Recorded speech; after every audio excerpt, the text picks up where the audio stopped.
Hi family, thanks for watching. Uh, we had a very productive spring. In fact, too productive. We didn't get to the hives in time and one of them swarmed, green hive swarmed, which was a bit sad, but we were able to, as a result, split green hive and make 2 essential nukes out of it. And then the queens came up and they've done awesome.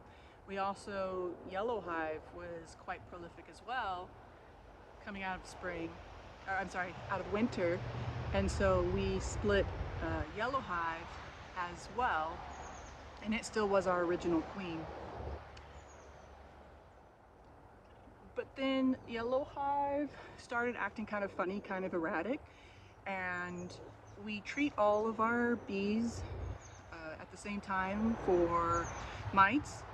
Yet even after we did the full dose of treatment for mites on yellow hive, we found that there were still an abundance of mites on it. We went ahead with yellow hive and treated it with Formic Pro.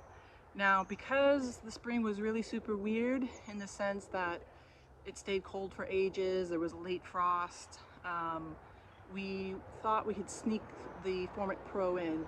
Formic Pro is very kind of sketch in the sense that you can only use it during specific weather conditions, and usually it's not something we can use here because it just gets too darn hot by late spring, early summer.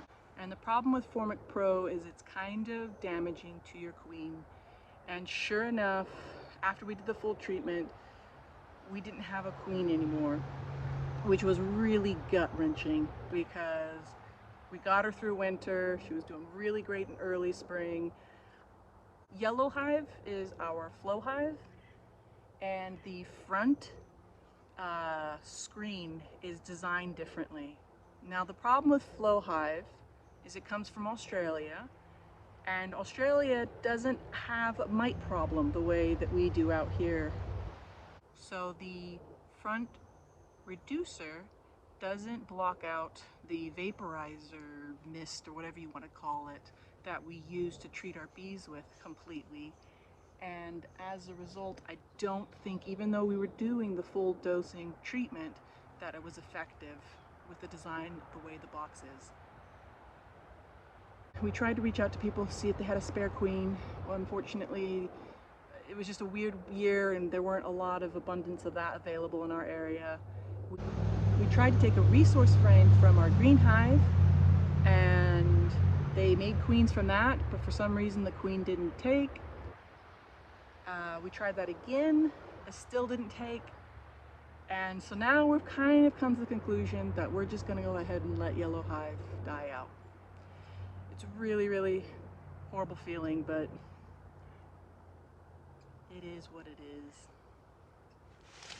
So we're gonna take the positives that we can. Yellow hive is probably a goner. It's being resilient, it's fighting, but we've just tried so many times to try to requeen it without success. Green hive is doing fantastic, and we've just converted that to a 10 frame, which will get the others converted as well. And we should be super grateful. I mean, we still have 3 hives. That's one more than we had last year. So while it is a hard knock to take to have your babies get hurt, it is, in the grand scheme of things, we're still doing well. And eventually we'll get all of our frames prepped for winter into their new homes that we have custom built ourselves. So, well, I shouldn't say we, my father-in-law, but we're looking forward to it, and next year will be a new adventure.